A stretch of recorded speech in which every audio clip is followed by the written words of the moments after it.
Hey, it's me again, and do you have the time? Let's talk ASAP. Hi, I'm Liana. I am a full-time graphic designer that has been working almost a year right now. So I've been a full-time worker for almost a year, which is crazy. Last year, I was like you guys. I am like you. Last year, I was just graduate from school. It's less than last year because I graduated from last October. Now it's just July. I already feel like so much had happened in less than a year. I was studying abroad and I went back home. I get a job offer very quick, even before I graduate. So I finished my exam. I handed in my thesis in July and I get this job in the end of September. So it's really quick. I only start applying job for a month and then I got it for less than a month because I start applying job after July. Today's I want to share something that I have learned from my first full-time job, full-time office job, or it could be something that I wish I know before. Without further ado, let's review everything.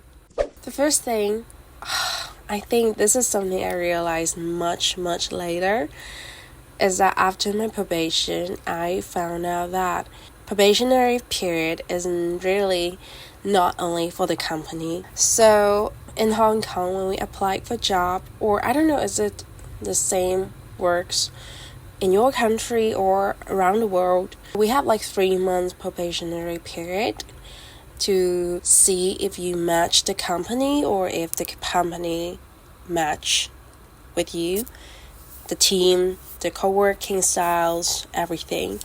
So while I was in my probation, I think this is something I realized much later, is that probationary period isn't really not only for the company, not only for the company to see if you are a good match for them, but also for you to see if you match the company.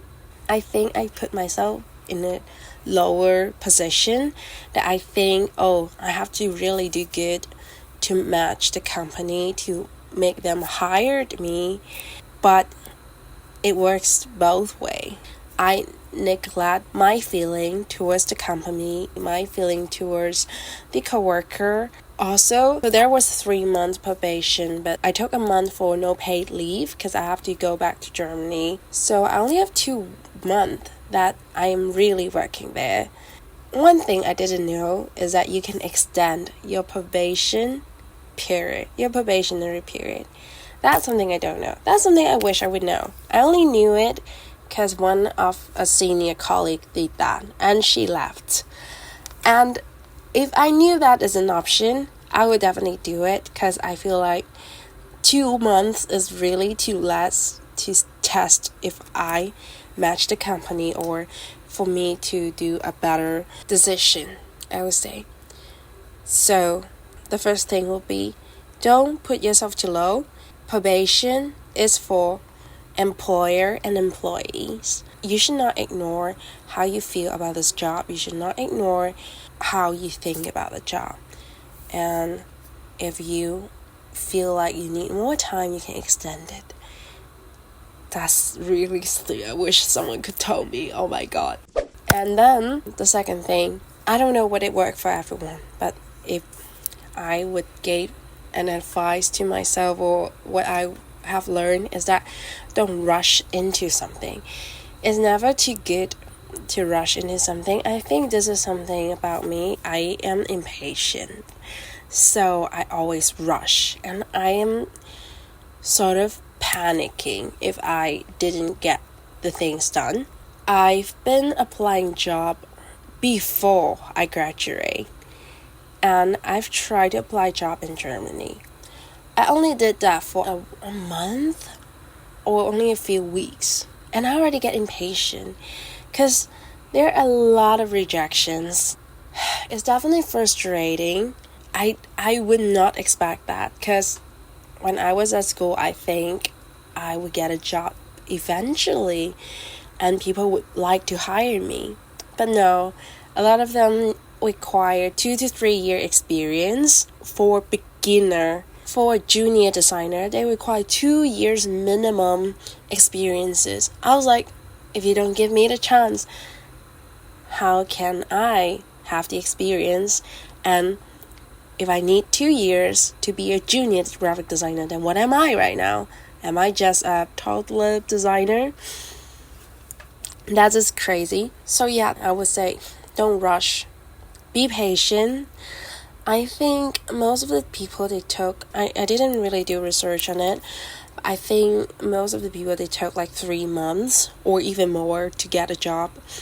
And there's like a German visa for people to get a job, and that visa lasts for a year and a half. So I guess that say a lot about how long usually it takes for people to get a job. So don't rush. Be patient. Really important. The third thing is linking to the thing before. The third thing would be know what you want. I think it's very important to know what you want to get from this job, because we are all newbies. We will learn things anyways. No matter which job you apply to, we will learn things anyways, because that's what my brother told me. Because I told my brother, but I learned a lot in this job, and he was telling me, yeah, because you know nothing. Of course you will learn a lot in this job. You will learn a lot in no matter what job, because you are just a beginner of the work market. I think it's very easy for us to rush in a job because we are newbies. We just graduate and then we feel panic. We don't know what to do with life. Yeah, perhaps we have like 1 or 2 months for traveling, and then we're like, okay, now what? Now I'm not a student, but I'm unemployed. So definitely you feel panicking because you kind of run out of money due to that 2 month traveling. But still, don't rush. If you constantly applying for something, then of course no rush. Another thing I would like to mention is that you should list out all the things that you want for a job.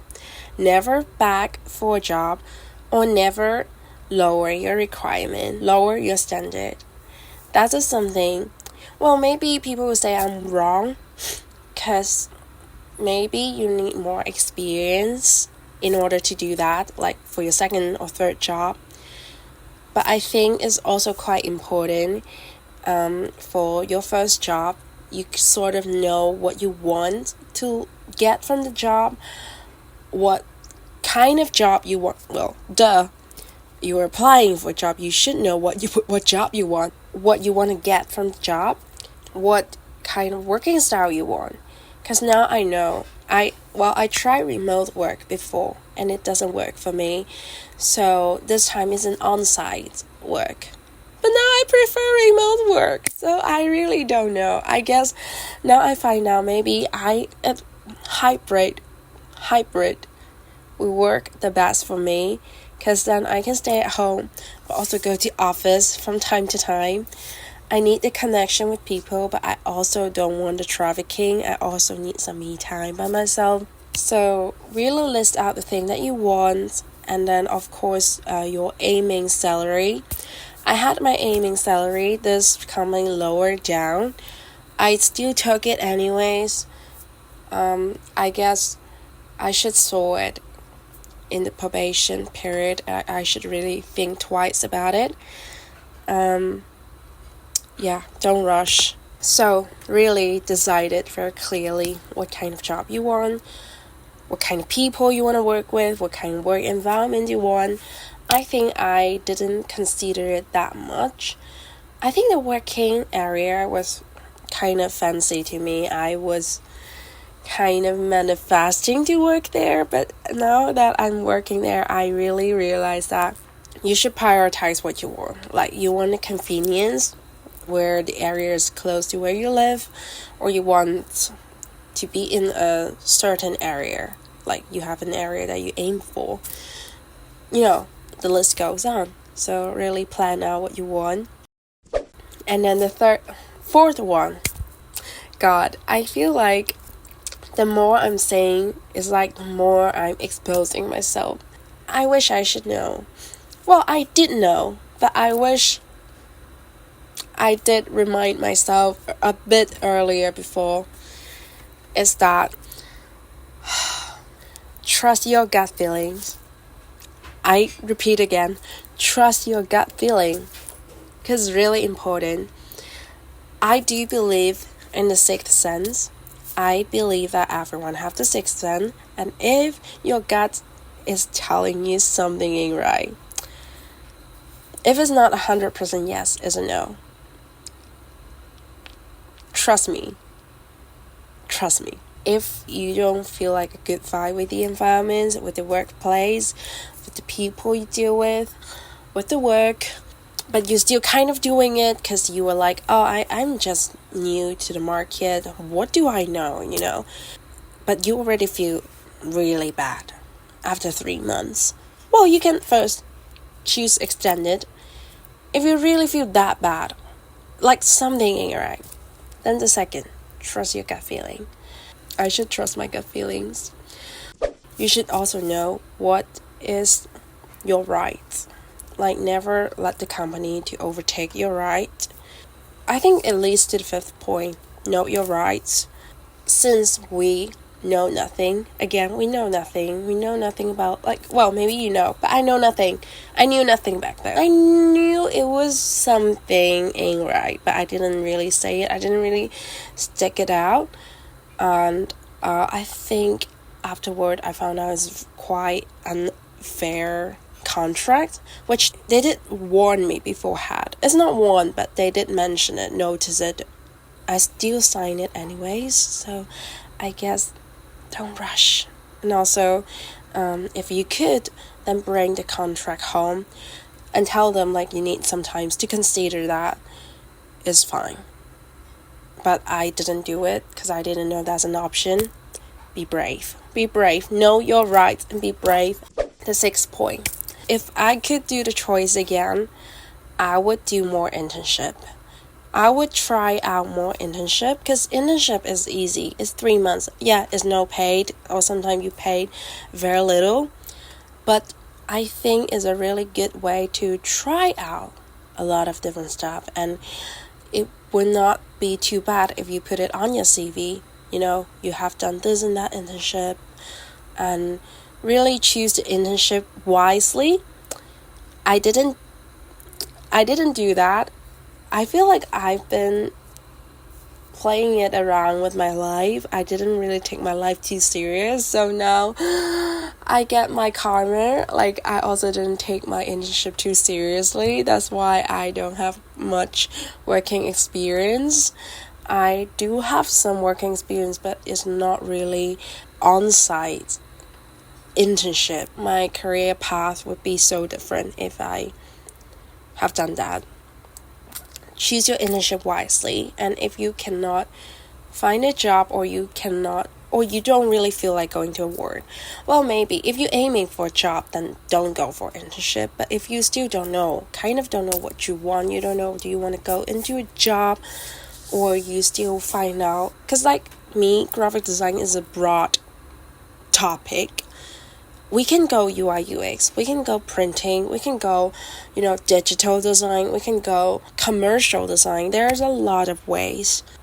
If you have so many options like me, so many different specific design you want to try, then I think internships is really a good way to test it out, to find which one is suit the best for you. Now, we talked about all the things that you should consider before you take the job, right? I have tell you a lot of things about don't stay in the job if you don't like it. But then now I'm telling you something that you should be consistent about it. Is that don't quit your job less than a month. Or don't quit your job before the probation is done.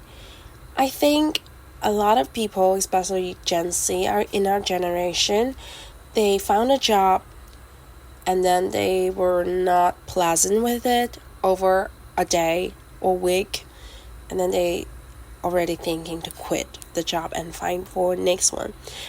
I was like that too. I was like that in the beginning of the week. I swear you not. The first day I was at work, I already looking for the next job. I'm like, I can't do this. I'm not gonna sit in the office for so long. But I think it would be failed if you already work there for 3 months and then you find you're not really vibing with it, then you decided to quit. That's failed. That's reasonable. But if you only working there for a month or a week or a day, and then you're like, it's not for me, then I'm so sorry, you're such a quitter, and wish you luck if you have anything to write on your CV better than I worked there for a week. You won't find your perfect job. Come on. It's really about compromising somehow. I feel like if there's something in the job that you're dissatisfied about but is in a reasonable range, then you should take it. Like, it's okay. But of course, if it's so outraged, then I won't blame you if you quit it. Okay. 7, 8. The eighth thing is not something I wish people would tell me, but it's like something I've learned is that work is work. Work is different than study. I know. Duh. It's obvious, right? Work is work. We know that. But it is really a hard time for me to kind of adjust myself from work, like from study mode to a work mode, especially for people like me. I am so, like, now you see me so calm because I'm sick right now. But I am so not serious. I joke a lot. I joke on myself. I joke on the others. But you need to know the boundary, which I do know the boundary. But it's just that I think there should be something you need to know what to say and what not to say. I do know that. I'll remind you again, I do know that. I just saw some people, they didn't really know what not to say, what is not your business. Also, why I said work is work. I think studying, a lot of people are quite irresponsible, especially in group work. Some people, they would never shows up.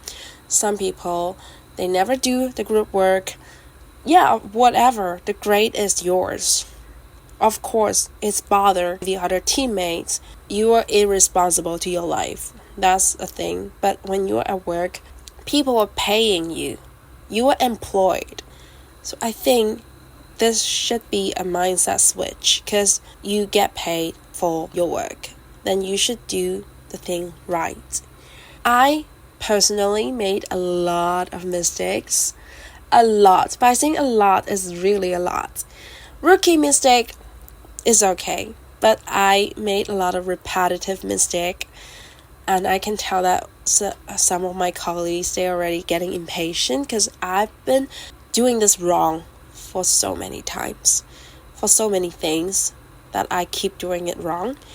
So what I did is I write it down, and then I think it's kind of hit me once. I made a minor mistake, but it's kind of like butterfly effect. It caused a big mistake in the end. And in the worst case, the company need to pay much more to the clients. Kind of like refund is because of the mistake that I made, and make a big mistake in the end.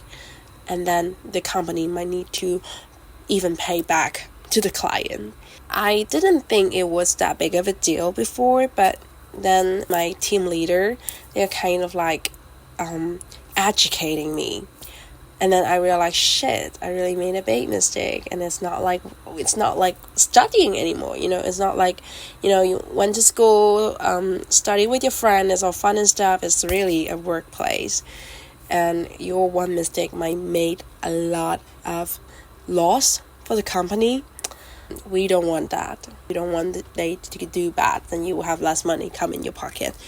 It's a very easy logic, right?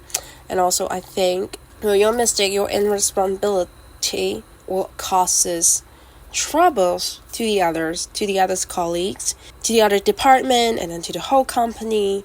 So we should really pay attention at work, no matter how you were slacking in school, but at work is still a workplace, and we're not here to, play around. We didn't pay the company to hire us. Yeah, we did pay the university to enroll us. It's workplace. It's not a playground. Also, you should be more responsible to your own mistake and really learn from your mistake, not like just doing the job day by day and then, just go to work and then waiting for the end of work and then the end of work waiting for the weekend. I don't think it's a good attitude. You do you, but it's really not my thing. I am a very self-aware person, and if I did make mistake, I would like to reflect it, and I would like to be better at work, not just doing it day by day. Yeah. What else I can give advice? What else I've learned? It's not something I learned, but it's something that I witnessed, or some tea that I heard from my friend's company or from the people that my friends were working with. 9, right? Okay, we went to 9. The 9th one is that having a good relationship with your colleagues or with your boss is really important. Well, by saying this, I'm not meaning you to be, an ass kisser. Not at all. You don't have to do that. It's just having a good relationship in general. That would be strange if you guys never talk. It would be better if you do more. You do more for the others. Yeah, it's not ass kissing. It's different. It's like if that thing, you have to do it anyway, and it would not bother you if you do a bit more for the others, then why not? It's also just be kind to the others. Think of the others. Take one step forward for the others. If you want to go on your career path, if you want to, do deeper in this industry, it's really important to hold a good relationship with your colleagues, with your boss, because they must have been in this industry for longer time than you do. It's good to build up connections. We are social animals, so we kind of need connections for your future career path. And if you have more connections, it will be the best for you to, know more people. You might get recommended to the others. Or if no, then you also have more friends. So it's not bad at all. After you quit the job, then you guys might become friends, It doesn't have to be like, we became stranger again. I don't think it's necessary. Well, if you don't fight with them, of course, it's okay. But if you guys don't have any beef, then why not keeping it a neutral, decent relationship? You never know. You might need them in the future. You might not need them now, but you might need them in the future. So never say never. Because I do saw some people, they are very arrogant. They are very arrogant at work. They only see this much. They only see now. They don't see a bigger picture. And if you are so ignorant to the others, why would the others treat you good? So having good connections or having good relationship with your colleagues, not only your colleagues, not only the colleagues in your team, I'm saying the colleagues in general. Even the ladies, the cleaning ladies would also be good. Why not? Why not building up a better reputation? Just be nice, just say thank you, or just, greetings, say good morning and stuff. It's easy. And it's effortless, and it's also build up your reputation, so why not? Let's make it to 10. But I have to think about what's the 10th thing. The 10th one. I got the 10th one. Okay, this is something that my roommate have taught me. She's been working for so long, so many years, and then she taught me something. It also applied to the workplace, because she also say that to the people she work with, to the younger colleagues that she work with. And she told me that don't take things personal. Yay! We got the 10th one. The 10th one is don't take things personal. It's so true to me, because I do know there's a lot of mean boss around the world. Believe me, because I've heard from my friend. And most of my friends, they are from different part of the world. And then no matter where they are, there's always the mean boss. There's always one boss is so mean. They're always the boss is so mean, So, whatever they tell you, don't take it personal. Please don't take it personal, because if you take it personal, it's gonna be very hard to, continue your life. And believe me, there is several times I was thinking, okay, I would just end my life like this. Like, I don't fucking care. But no, don't take it personal.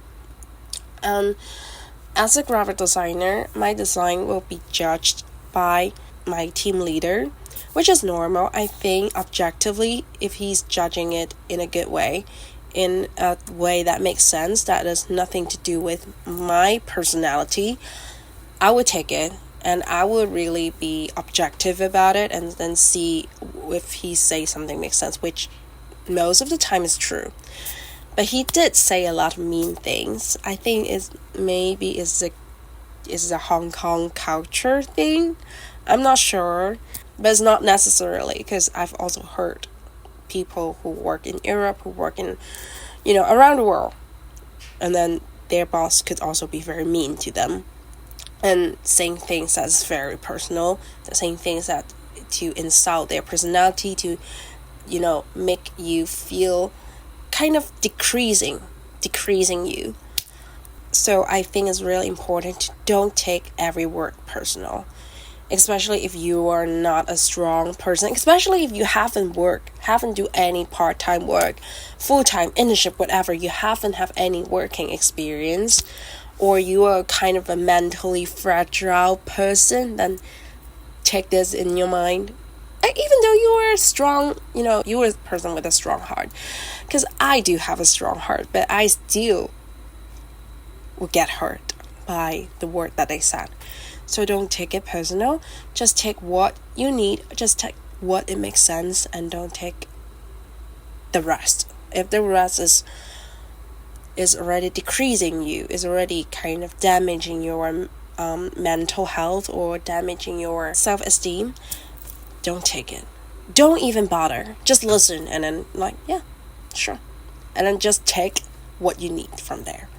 Don't take everything personal. I'm not saying you should be arrogant, you should be self-centered and then shutting everything down and be like, I don't care, I'm the best. No, you're here to learn.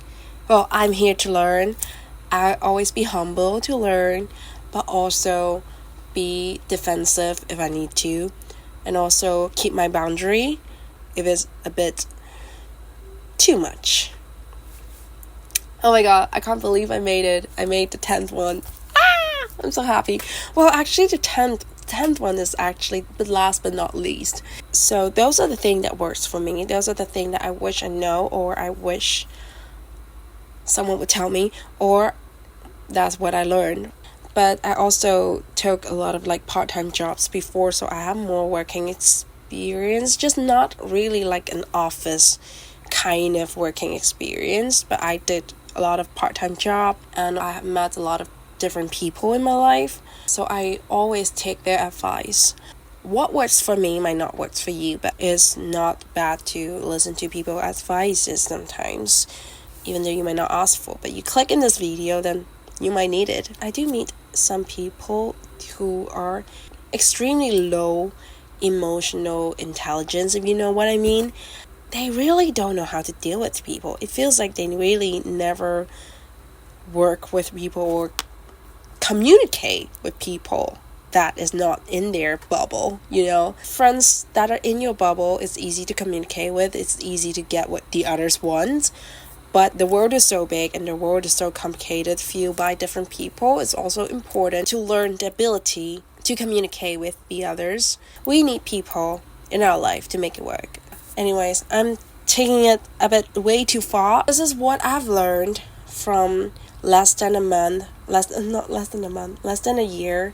So I've been technically working since October. Well, I would say November, since I take a whole month off. Oh, it's only 9.5 months.